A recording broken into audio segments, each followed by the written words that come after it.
अच्छा, I hope आप सब अच्छे से होंगे, अच्छे से तैयारी कर रहे होंगे। कॉलिगेटिव प्रॉपर्टी के सारे जो नोट्स हैं वो आपने देख लिए होंगे, क्वेश्चंस आपने अच्छे से देख लिए होंगे। आज की हमारी ये लास्ट क्लास है सॉल्यूशन की, जिसमें कि हम एबनॉर्मल मॉलिक्यूलर मास को कंपेयर करेंगे। तो आज का जो हमारा टॉपिक है जो हम कवर करने वाले हैं वो आपके पास में आता है एबनॉर्मल मोलर मास। तो यानी कि जो टॉपिक मेनली कवर्ड है वो एबनॉर्मल मोलर मास है, तो छोटा सा ही टॉपिक है, कोई बहुत बड़ी चीज़ नहीं है। बट तब भी ये बहुत इंपॉर्टेंट टॉपिक में से काउंट होता है, क्योंकि इस पे से क्वेश्चन आने की पॉसिबिलिटी बहुत ज़्यादा है।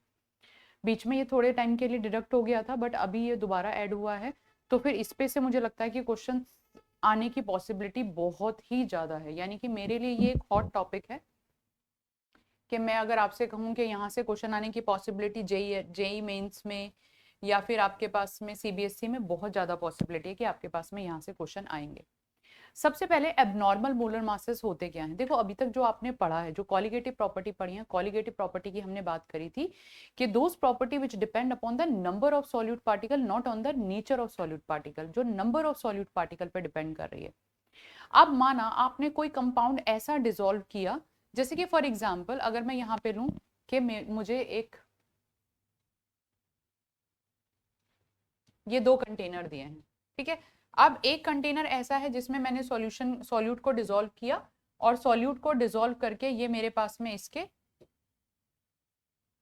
ये इस तरीके से डिसॉल्व हो गया, ठीक है। अब क्या हुआ, मेरे पास में जो मैंने सॉल्यूट डिसॉल्व किया ये नॉर्मल सॉल्यूट है जो कि पूरा प्रॉपर तरीके से डिसॉल्व हो गया। अब मैंने क्या किया, मेरे पास में कोई दूसरा सॉल्यूट था, और उस सॉल्यूट को जब मैंने सॉल्यूशन में डिसॉल्व किया, सॉल्वेंट में डिसॉल्व किया, यानी कि मान लेते हैं मेरे पास में इस तरीके से सॉल्यूट है, और जब हमने डिसॉल्व किया तो ये डिसोसिएट हो गया, ये ए प्लस और बी माइनस, यानी कि अगर मैंने इसका 1 मोलर लिया था तो अब मेरे पास में 1 मोलर मुझे इसका मिलेगा और 1 मोलर मेरे पास में इसका मिलेगा।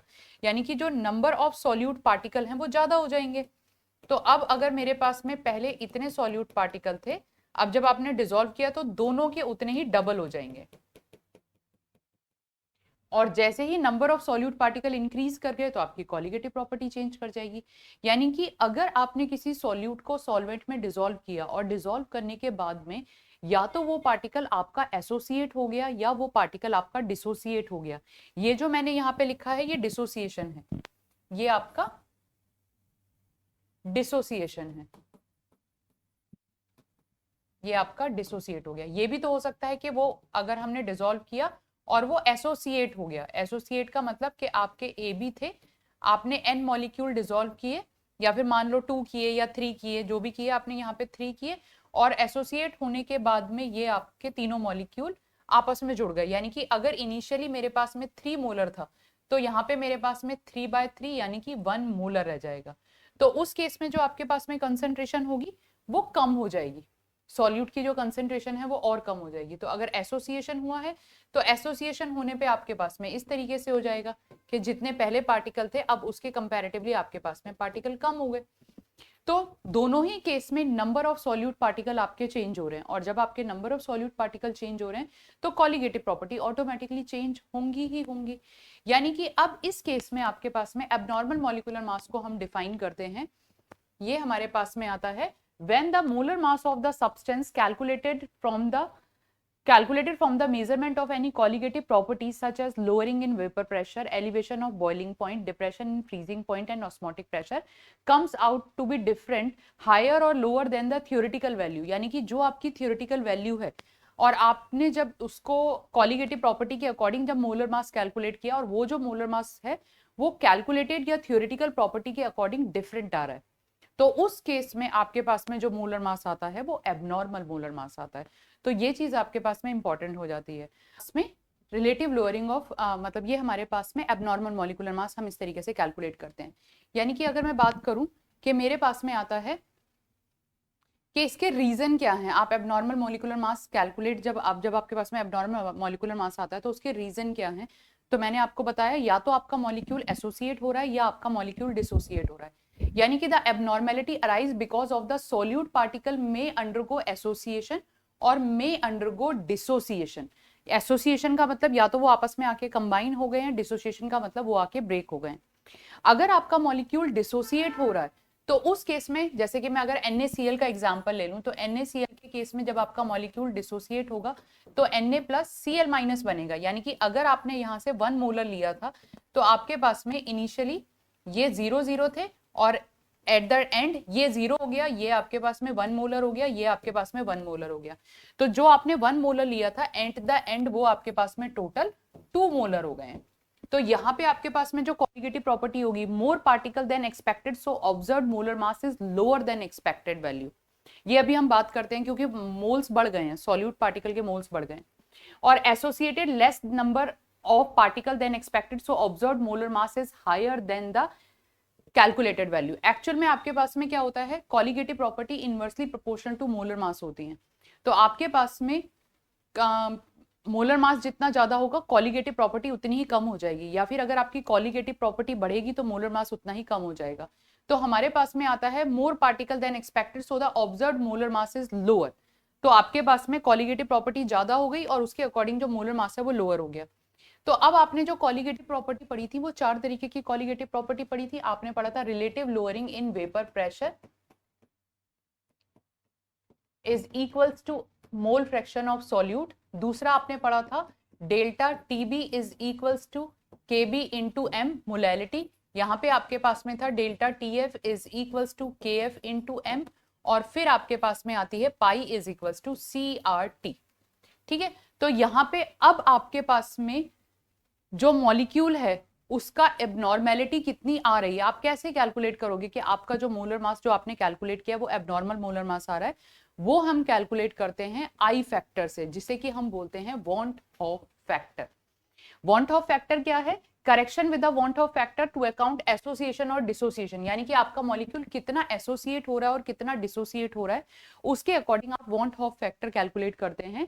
To account for the association and dissociation van't Hoff factor has been introduced. Van't Hoff factor को आप आई से रिप्रेजेंट करते हैं और आई आपके पास में होता है normal molar mass upon observed molar मास। तो ये आपके पास में इस तरीके से आता है। okay. तो हमारे पास में आता है I is the normal molar mass upon observed molar मास, और कॉलिगेटिव प्रॉपर्टी मोलर मास के अपोजिट होती हैं। तो you can write in that way also के observed colligative property upon normal colligative property or the theoretical colligative property. So you can say in that way also theoretical colligative property। तो आप इसे ऐसे भी लिख सकते हो, यानी कि दोनों तरफ से आप मोलर मास की टर्म में आपके पास में थियोरेटिकल ऊपर आएगा, ऑब्जर्व नीचे आएगा, जबकि कॉलिगेटिव प्रॉपर्टी की टर्म में ऑब्जर्व ऊपर आएगा और कैलकुलेटेड नीचे आएगा। यानी कि जब आपने यहाँ से आई को कैलकुलेट कर लिया तो अगर आपको मोलर मास करेक्टली कैलकुलेट करना है तो आपको उस आई फैक्टर को यहाँ पे मल्टीप्लाई करना पड़ेगा। यानी कि यहाँ पे आपके पास में अब ये फॉर्मूला हो जाएगा जब आपके पास में एसोसिएशन और डिसोसिएशन हो रहा है। अब जब आपके मॉलिक्यूल डिसोसिएट होंगे तो आई की वैल्यू हमेशा ग्रेटर देन 1 होगी, क्योंकि आपके पास में जो मॉलिक्यूल हैं वो मोर देन 1 हो जाएंगे, या फिर आप अभी इसमें और भी आगे बात करते हैं, अगर एसोसिएशन होगा तो लेस देन 1 होगी। क्यों, ऐसा क्यों होगा, आई जो फैक्टर है, आई फैक्टर डिपेंड करता है number of solute particle after dissociation और आफ्टर एसोसिएशन कितने हैं। तो आप आई को इस तरीके से भी कैलकुलेट कर सकते हैं, i is the equals to particle after association और dissociation upon particle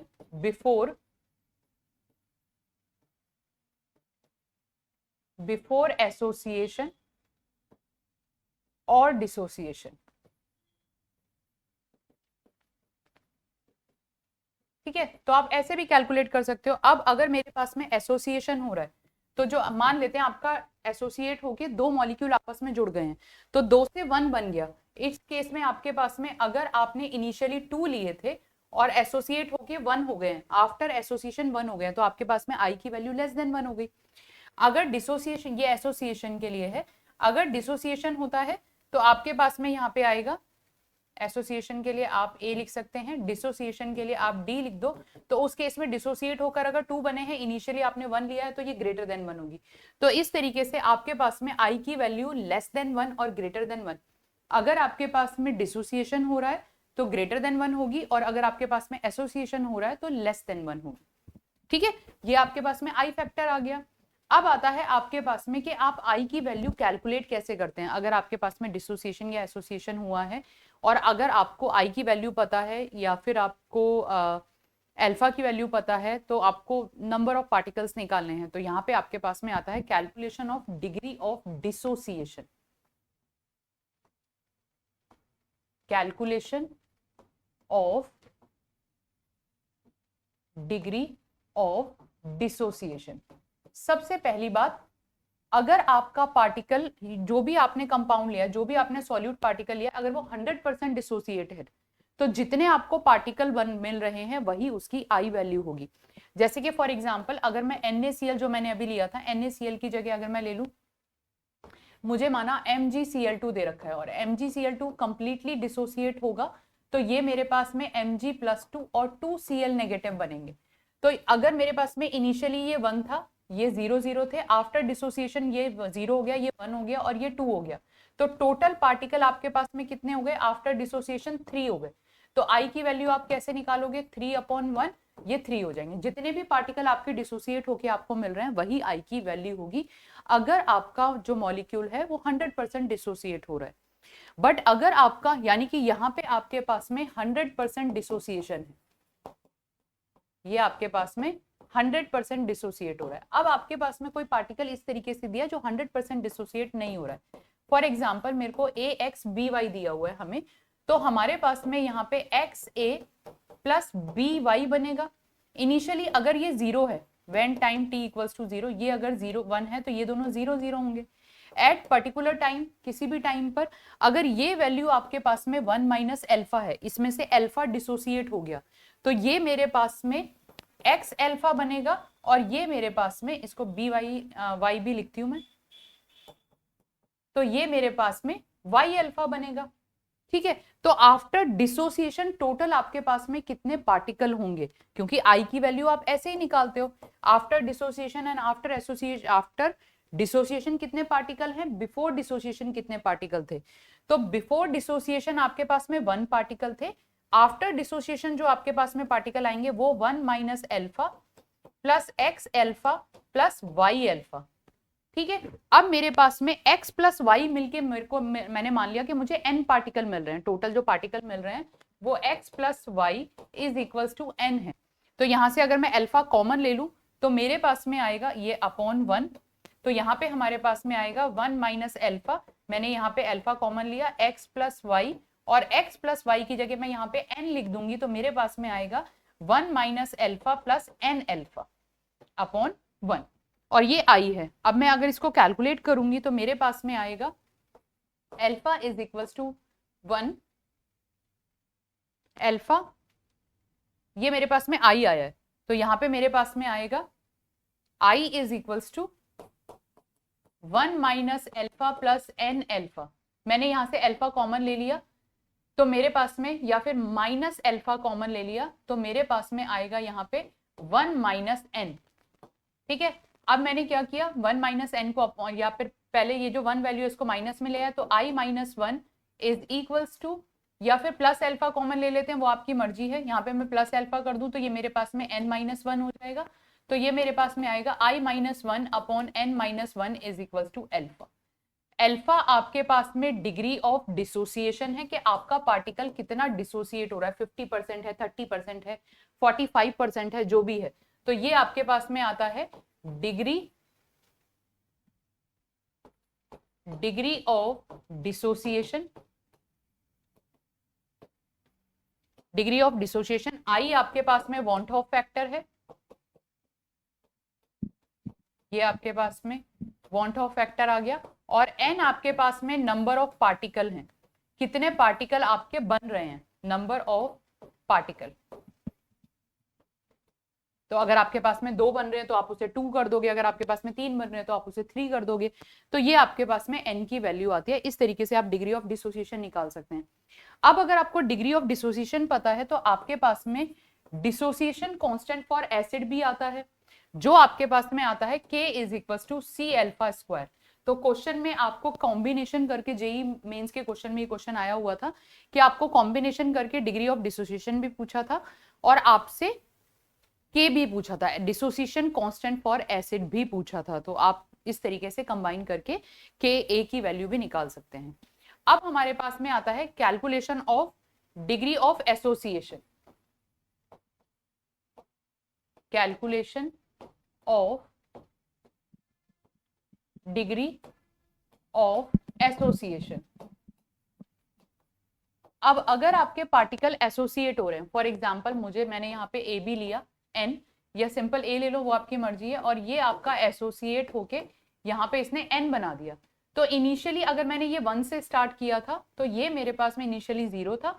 at the time इसमें से मेरा अल्फा डिसोसिएट हो गया और अल्फा एसोसिएट हो गया, तो यहाँ पे मेरे पास में बचेगा अल्फा अपॉन एन, क्योंकि जितना एसोसिएट हुआ होगा उतने, माना इसमें से 2 चले गए तो 2 ने जाके जितने जुड़े हैं यहाँ पे 2, अगर ये 2 कंबाइन हो गए तो 2/2 करके 1 आ जाएगा। तो आप उसको कैलकुलेट कर सकते हो, आपको कैसे भी दे रखा है। तो यहाँ पे आपके पास में आफ्टर एसोसिएशन आई की वैल्यू आपके पास में क्या होता है, बिफोर एसोसिएशन पार्टिकल 1 है, आफ्टर एसोसिएशन आपके पास में आएगा 1 minus alpha plus alpha upon N. अब अगर मैं यहाँ से अल्फा कॉमन ले लूं तो मेरे पास में आएगा 1 माइनस, और मैंने प्लस अल्फा कॉमन लिया है तो ये आएगा 1 minus alpha 1 upon N minus 1 upon 1। तो अपॉन 1 को तो हटा ही देते हैं, तो ये मेरे पास में आ गया। 1 को मैं यहाँ माइनस में ले आई तो मेरे पास में आ गया i minus 1 is equal to alpha 1 upon N minus 1। तो आपके पास में आएगा i minus 1 upon N minus 1 is equal to alpha. तो यहां से आपके पास में डिग्री ऑफ एसोसिएशन कैलकुलेट कर सकते हैं। तो इन दोनों फॉर्मूले को यूज करके आप डिग्री ऑफ एसोसिएशन और डिग्री ऑफ डिसोसिएशन कैलकुलेट कर सकते हैं।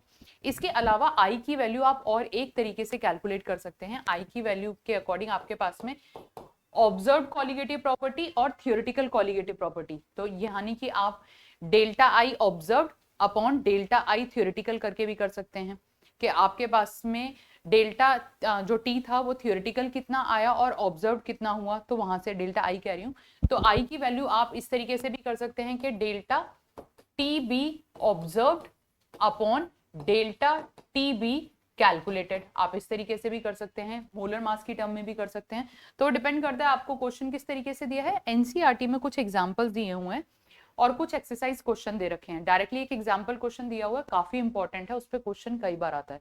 और एक्सरसाइज में पीछे 2-3 क्वेश्चन दिए हैं, वो क्वेश्चन बहुत इंपॉर्टेंट है, वो कर लेना, बोर्ड पर्पज से बहुत इंपॉर्टेंट है। बाकी मुझे टाइम मिला मत तो मैं भी करा दूंगी।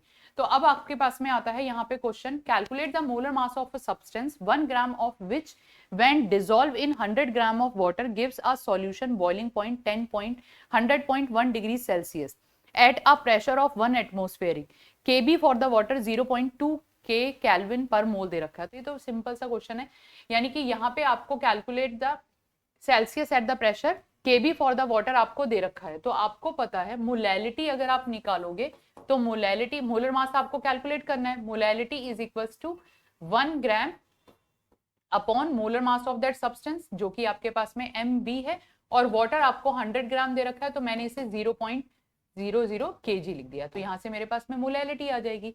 अब मुझे delta TB 100.TB boiling point of solution 100.1 दे रखा है और बॉइलिंग पॉइंट ऑफ वाटर कितना होता है 100 डिग्री। तो मेरे पास में डेल्टा टी कितना आएगा 0.1 केल्विन। डिफरेंस के लिए मैंने बताया था वो डायरेक्टली डिफरेंस, केल्विन और सेल्सियस को आप डायरेक्टली डिफरेंस के इक्वल लिख सकते हैं। तो यहाँ पे आपके पास में आएगा केबी आपको दे रखा है, यानी कि फॉर्मूला आपके पास में है डेल्टा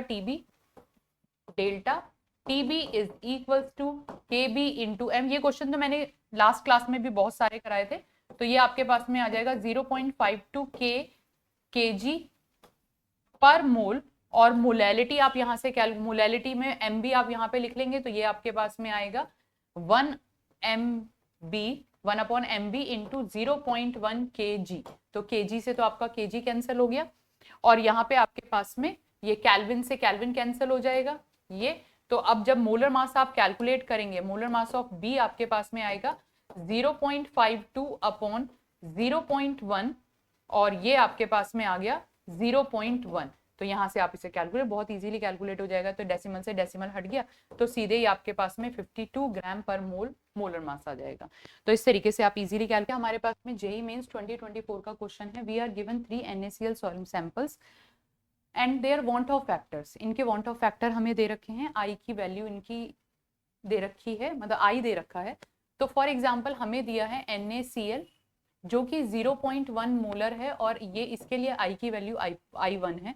फिर दूसरा NaCl हमें दे रखा है 0.01 मोलर, इसकी वैल्यू आई की वैल्यू 2 है। और तीसरा हमें दे रखा है 0.01 मोलर, आई की वैल्यू 3।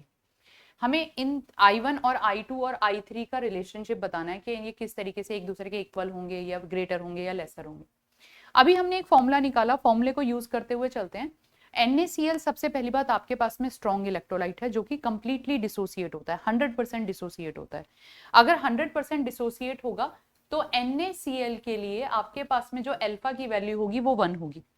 अब अगर अल्फा की वैल्यू 1 है तो अभी हमने फॉर्मूला लिखा था अल्फा इज इक्वल्स टू, ये हमने लिखा था alpha is equals to I-1 over N-1। Alpha की वैल्यू आपके पास में 1 है, n कितने हैं, कितने मॉलिक्यूल डिसोसिएट हो रहे हैं, 2 मॉलिक्यूल डिसोसिएट हो रहे हैं। तो यहाँ पे 2 - 1 इज इक्वल्स टू I-1। तो ये आपके पास में आ जाएगा 1, 2 में से 1 गए बचे 1 और ये वाला 1 इधर आके 2 आ गया, दैट इज ये वाला 1 इधर आके प्लस हो गया। तो ये आपके पास में आ गया I, तो I की वैल्यू आ गई 2। यहाँ पे कहीं पे भी आपको लग रहा है कि कोई कंसंट्रेशन टर्म आ रही है, जो मैंने फॉर्मूला ड्राइव किया, यहाँ पे कंसंट्रेशन टर्म से कोई मतलब ही नहीं है। यहाँ पे किससे मतलब है कि आपके कितने मॉलिक्यूल आफ्टर डिसोसिएशन बन रहे हैं या कितने मॉलिक्यूल आफ्टर एसोसिएशन बन रहे हैं, तो उसके अकॉर्डिंग आपके पास में आई की वैल्यू 2 आएगी। और अगर आपके पास में आई की वैल्यू 2 आएगी तीनों सॉल्यूशन के लिए, तो आपके पास में जो फॉर्मूला आएगा वो ये आएगा। ठीक है, तो इस तरीके से आपके पास में I1 is equal to I2 is equal to I3 if A2B is 30% ionise in aqueous solution. अब आपका जो सॉल्यूशन है A2B दे रखा है 30% आयोनाइज्ड है। 30% आयोनाइज से मतलब है कि आपके पास में अल्फा की वैल्यू 0.3 है, अल्फा वैल्यू आपको पता चल गई। अब अगर आपके पास में A2B दिया हुआ है तो ये आपके पास में आएगा 2A प्लस B नेगेटिव, यानी कि N कितने हो गए हैं, N आपके पास में 3 मॉलिक्यूल आ गए। ये देखो यहाँ पे 2 और 1 इसका, तो टोटल 3 हो गए, N की वैल्यू 3 हो गई। अब उन्होंने हमसे वांट ऑफ फैक्टर कैलकुलेट करने के लिए बोला है, तो हमें पता है alpha is equals to I-1 over N-1। या तो आप ऐसे भी लिख सकते हो या फिर आप इसे ऐसे भी लिख सकते हो, I is equals to 1 plus alpha N-1। आप ऐसे कर दो, बात तो एक ही है। तो आपके पास में अल्फा की वैल्यू, मैं ये वाला फॉर्मूला यूज कर लेती हूँ क्योंकि आई निकालना है। तो अल्फा की वैल्यू आपके पास में 0.3 है, एन की वैल्यू 3 - 1 है, तो ये यहाँ 3 रखोगे, 3 - 1 1 हो जाएगी, तो ये आपके पास में आएगा 1 प्लस 0.3 इंटू 2, तो ये आपके पास में आ जाएगा 1.6। बट इन्होंने हमसे कहा है कि वांट फैक्टर आपको 10 टू द पावर -1 में बताना है। अगर आप इसे 10 टू द पावर -1, तो ये मेरे पास में 1.6 आ गया। ठीक है, 0.6, 1 में 0.6 को प्लस करेंगे तो 1.6 आ जाएगा, और ये 10 टू द पावर -1 में करना है। यानी कि मैं इसे क्या करूंगी, अगर मैं इसे यहाँ पे 10 से मल्टीप्लाई कर दिया और नीचे 10 से डिवाइड कर दिया, तो ये मेरे पास में आएगा 16 इंटू 10 टू द पावर -1। तो आपके पास में आंसर यहाँ पे आ जाएगा 16। कैलकुलेटिव टाइप क्वेश्चन था, तो डायरेक्ट आंसर आपके पास में आ जाता है 16। जेईई मेंस का 2025 का क्वेश्चन है। नेक्स्ट आता है, if the degree of dissociation for aqueous solution of weak monobasic acid. Weak monobasic acid से मतलब है कि आपके पास में जो एसिड है वो HA टाइप का है और वो H प्लस और C नेगेटिव, A नेगेटिव बना रहा है, और ये रिवर्सिबल है क्योंकि वीक एसिड है आपके पास में। और डिग्री ऑफ डिसोसिएशन 0.3 आपको दिया हुआ है, यानी कि यहाँ पे भी आपके पास में अल्फा की वैल्यू 0.3 दी है। then the observed boiling point will be percentage higher than the expected theoretical freezing point nearest integer value। तो आपके पास में यहाँ पे सबसे पहले अल्फा आ गया, अल्फा से आप आई निकाल लो। आई की वैल्यू अगर आप निकालोगे तो आपके पास में आई की वैल्यू 1 प्लस अल्फा N-1 होती है, तो 1 प्लस अल्फा की वैल्यू आपके पास में 0.3 है, और डिसोसिएशन के बाद में ये 2 बनाएगा क्योंकि 1 प्लस 1 ये आपके पास में 2 हो गया, 2 - 1, तो ये आपके पास में आ गया 1.3, आई की वैल्यू आपके पास में 1.3 आ गई। तो उसने अब क्या कहा हमसे, then the observed freezing point will be percentage higher than the expected theoretical freezing point. अब आपके पास में आई की वैल्यू अगर आप निकालते हैं तो observed colligative property upon calculated theoretical property होती है। तो अगर आपके पास में ऑब्जर्व्ड, उसने क्या कहा कि then the observed freezing point will be percentage higher, यानी कि अगर आपके पास में कैलकुलेटेड वैल्यू x थी तो आपके पास में ऑब्जर्व्ड कैलकुलेटिव वैल्यू 1.3x होगी, जो कि आपके पास में फ्रीजिंग पॉइंट है। तो आप फ्रीजिंग पॉइंट लिख लो यहाँ पे, यानी कि आप इसे लिख सकते हो TF, और ये आपके पास में 1.3 ऑफ TF, इट मींस, ठीक है। तो ये आपके पास में अब आपको बताना है percentage, then the observed freezing point will be percentage higher than, कितना हायर होगा ऑब्जर्व्ड फ्रीजिंग पॉइंट। अब एक चीज यहाँ पे ध्यान रखो, बच्चा क्या करेगा 1.3 TF अपॉन TF इंटू 100 कर देगा, ठीक है, आपके पास में आंसर आ गया। बट आपने क्वेश्चन ध्यान से नहीं पढ़ा, क्वेश्चन में उसने क्या पूछा है, then the observed freezing point, observed freezing point, आपका ऑब्जर्व्ड फ्रीजिंग पॉइंट कितना होगा, यानी कि अगर आपके पास में फ्रीजिंग पॉइंट 0 डिग्री था, मान लेते हैं आपके पास में फ्रीजिंग पॉइंट 0.3 डिग्री था, तो अब आपके पास में जो फ्रीजिंग पॉइंट होगा वो -1.3 डिग्री सेल्सियस हो जाएगा, क्योंकि इतना कम हो गया। Observe the observe freezing point will be percentage higher than, कितना हायर होगा, कितना हायर होगा, फ्रीजिंग पॉइंट कितना हायर हो जाएगा। तो उस केस में आपके पास में हायर कितना होगा, हायर आपके पास में होगा, पहली बात तो ये फ्रीजिंग पॉइंट और डिप्रेशन इन फ्रीजिंग पॉइंट होता है, माइनस में होना चाहिए था, बट तब भी हम बात कर लेते हैं यहाँ पे। तो डेल्टा TF आपके पास में जो आएगा वो 1.3 माइनस 1 आएगा, जो कि 0.3 हो जाएगा, और इसको परसेंटेज में आप निकालोगे तो इंटू 100 कर दोगे, यानी कि ये आपके पास में 30% higher than the original solution आ जाएगा। तो यहाँ पे आपको इस तरीके से नहीं करना है, ये जो मैं बोलना चाह रही थी, इन्होंने क्वेश्चन में ध्यान से क्या दिया है, इन्होंने क्वेश्चन में ये हमारे पास में 1.3 आ गया, अब उन्होंने कहा कि ऑब्जर्व कितना है और उसको आपको ओरिजिनल के अकॉर्डिंग कैलकुलेट करना है, वो परसेंटेज नहीं है। उन्होंने पूछा कि the observed freezing point will be that percent higher than the original freezing point. तो अगर आपके पास में expected theoretical value, theoretical freezing point 100 था, तो कितना हायर हो गया, हायर पूछा है उन्होंने, उन्होंने ये नहीं पूछा कि जो ऑब्जर्व है और जो आपके पास में ओरिजिनल था उन दोनों का परसेंटेज नहीं पूछा है, कितना हायर हो गया उसका परसेंटेज पूछा है। तो कितने हायर के लिए जब आप परसेंटेज निकालोगे तो आपके पास में 1.3 माइनस 1 अपॉन 1, क्योंकि मैंने इनिशियली 1 मान के चली हूं, इंटू 100 करेंगे तो ये आपके पास में 30% आ जाएगा, यानी कि यहाँ पे आपके पास में जो आंसर आएगा वो 30 आएगा। ठीक है बेटा, इसके बाद में आता है अगला क्वेश्चन, सॉल्यूशन, ये भी आपके पास में जेई मेंस का 2025 का क्वेश्चन है। Solution of chloroform and acetone, आपके पास में क्लोरोफॉर्म दिया है एक तो CHCl3 और एसीटोन दिया है, ये हमने बात करी थी। एसीटोन आपके पास में जो है ये इन दोनों के बीच में इंटरेक्शन आ जाएगा क्लोरोफॉर्म के वजह से, क्योंकि यहाँ पे ये माइनस डेल्टा चार्ज है, ये देखिए ये Cl Cl Cl, ये माइनस डेल्टा, ये माइनस डेल्टा, ये माइनस डेल्टा, और ये आपका हाइड्रोजन प्लस डेल्टा चल जाएगा। तो उसके अकॉर्डिंग आपका H और O के बीच में इंटरेक्शन बनेगा, यानी कि फोर्स ऑफ अट्रैक्शन बढ़ गया। तो फोर्स ऑफ अट्रैक्शन बढ़ने के बाद की वजह से हमारे पास में नेगेटिव डेविएशन आएगा, और अगर नेगेटिव डेविएशन होगा, नेगेटिव डेविएशन होगा तो मैक्सिमम बॉइलिंग पॉइंट एजियोट्रॉप होगा, यानी कि आपके पास में जो एजियोट्रॉप यहाँ पे आएगा ये मैक्सिमम बॉइलिंग पॉइंट एजियोट्रॉप आएगा। Solution of ethanol and water, solution of ethanol and water positive deviation दिखाता है, और अगर पॉजिटिव डेविएशन दिखाएगा तो आपके पास में जो सॉल्यूशन आएगा वो मिनिमम बॉइलिंग एजियोट्रॉप आएगा, यानी कि ये आपके पास में मिनिमम बॉइलिंग एजियोट्रॉप आ गया। Solution of benzene and toluene ideal solution है, नॉर्मल सी बात है, ये आपके पास में डेल्टा V ऑफ मिक्सिंग 0 होगा। और solution of acetic acid in benzene, acetic acid आपका डाइमराइज होता है, डाइमराइज किस तरीके से होगा, ये आपके पास में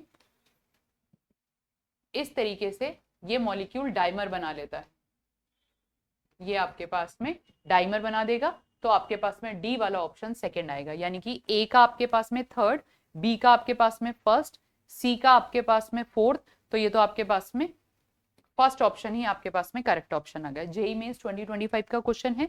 इसके बाद में आता है liquid A and B form an ideal solution, the vapour pressure of pure liquid A and B are 350 and 750, आपके पास में प्योर लिक्विड दे रखे हैं, तो पी ए नॉट आपके पास में 350 है और पी बी नॉट आपके पास में 750 है, ये आपको दिया हुआ है mm of Hg respectively at the same temperature if XA and XB are the mole fraction of A and B in the solution।